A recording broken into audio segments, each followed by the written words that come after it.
ناظرین، کراچی کے ساحلی علاقے سے ٹکرانے والا خطرناک طوفان بپرجوائے واپس پلٹ گیا ہے اور اللہ تعالیٰ کے خصوصی رحم و کرم کے بل پر کراچی ایک خوفناک سانے سے بچ گیا ہے۔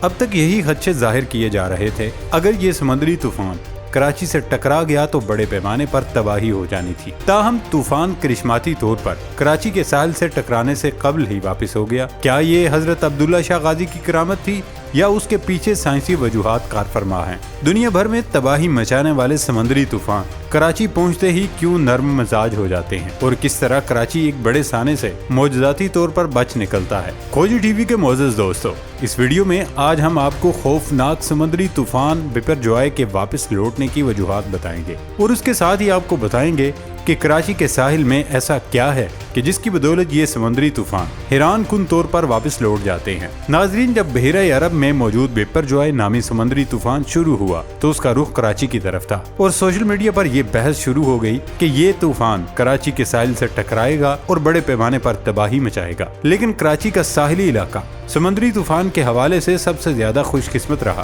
کیونکہ 1990 سے لے کر اب تک جتنے بھی سمندری طوفان آئے ہیں وہ کراچی پہنچنے سے قبل ہی اپنا رخ تبدیل کرنے پر مجبور ہوئے، یا بعض سمندری طوفانوں کی شدت کراچی سے ٹکرانے سے پہلے ہی اتنی کم ہو گئی کہ پورا شہر اور اس میں بسنے والے شہری مکمل طور پر محفوظ رہیں۔ کراچی کے بعض مقامی لوگ اور خاص کر کے یہاں موجود درگاہ عبداللہ شاہ غازی کے مریدوں کا ماننا ہے کہ کراچی یہاں دفن بزرگ ہستی کی کرامات کی وجہ سے سمندری طوفان سے بچ جاتا ہے۔ اب یہ بحث بھی اہم ہے کہ کراچی کے اس بار یا ہمیشہ طوفان سے بچ جانے کے پیچھے عبداللہ شاہ غازی کی کرامات ہی ہیں یا پھر اس کی کوئی سائنسی وجوہات بھی موجود ہیں۔ یہ مسلمہ حقیقت ہے کہ اللہ تعالیٰ اپنے برگزیدہ بندوں کی دعائیں رد نہیں کرتا اور ان کی جسد حاکی کی حفاظت کے لیے کوئی نہ کوئی وسیلہ ضرور بنا لیتا ہے، لیکن اس وسیلے کا بعض اوقات تعلق سائنسی وجوہات سے بھی ہو سکتا ہے۔ اب خود سوچیں کہ دنیا کے اکثر ممالک اس طرح کے سائیکلون کو روکنے کے لیے دیگر پیشگی اقدامات کے علاوہ ساحل سمندر پر دیوار تعمیر کرتے ہیں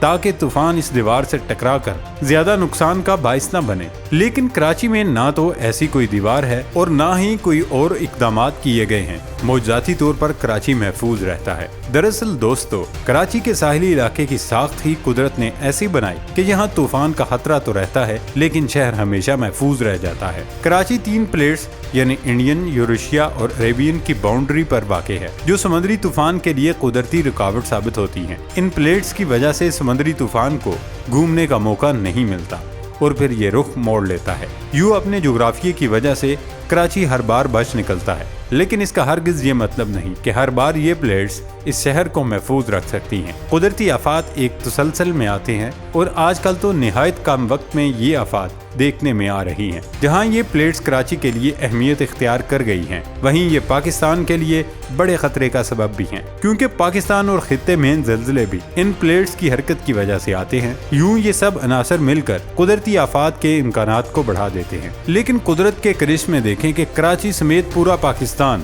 ان آفات سے محفوظ رہتا ہے۔ ناظرین، Pakistan 3 high active plates margin پر واقع ہے، جس کی وجہ سے یہ عالمی حدت اور ماحولیاتی تبدیلی سے سب سے زیادہ متاثر ہو رہا ہے۔ یہی وجہ ہے کہ اب زلزلے بھی بہت کم وقفے سے دیکھنے میں آ رہے ہیں۔ رقبے کے لحاظ سے پاکستان ان پلیٹس کی بہت چھوٹی سی جگہ پر واقع ہے، مگر اس کے اثرات پاکستان پر کہیں زیادہ مرتب ہوتے ہیں۔ اس وقت پاکستان کو گلیشیئرز کے تیزی سے پگھلاؤ جیسی صورتحال کا سامنا ہے جو سیلاب کا سبب بنتے ہیں، کیونکہ اس وقت دنیا کی دوسری اور تیسری بڑی چوٹیاں پاکستان میں ہیں اور وہیں یہ صورتحال زلزلوں اور سمندری طوفانوں کو بھی جنم دے رہی ہے۔ پاکستان اس چیلنج پر قابو پانے کے لیے تیار نظر نہیں آتا، جس کی وجہ سے ہم ہر سال اس خطرے سے دوچار ہوتے ہیں۔ انڈیا نے اس حوالے سے بہت کام کیا ہے اور ان سائیکلون سے نمٹنے سے متعلق میکانزم بہت بہتر بنایا ہے، لیکن وہاں اکثر مقامات پر سمندری طوفان آ جاتے ہیں، جبکہ پاکستان میں معاملہ بالکل برعکس ہے، جسے لوگ اللہ تعالیٰ کے معجزے اور عبداللہ شاہ غازی کی کرامات سے جوڑتے ہیں۔ ناظرین، ایسی تمام قدرتی آفات جن کا تعلق پانی سے ہوتا ہے،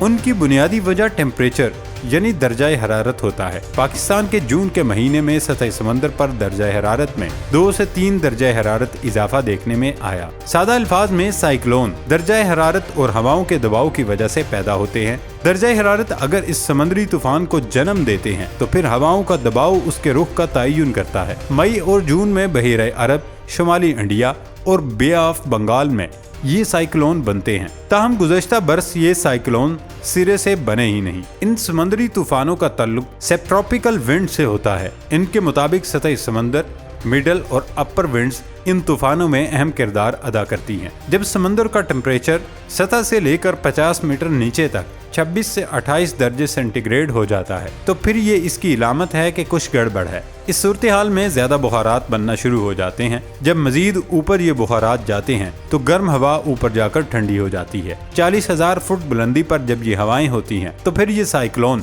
یعنی سمندری طوفان کی وجہ بن جاتی ہیں۔ یہ ایسا ہی جیسے سلنڈر میں ہوا بھرتے رہیں اور پھر وہ اوپر سے مسلسل نکلتی رہے۔ ناظرین، اس مکمل پروسیس میں کراچی آخر کیسے محفوظ رہتا ہے وہ بھی آپ کو بتاتے چلیں۔ عبداللہ شاہ غازی کے بارے میں بہت سے لوگوں کا ماننا ہے انہوں نے کراچی کی جانب آنے والے سمندری طوفان کو تھام رکھا ہے۔ مورخین کے مطابق کراچی والوں کے لیے عبداللہ شاہ غازی پیر کی حیثیت رکھتے ہیں جنہیں شہر کا پیٹرن سینٹ کہا جاتا ہے۔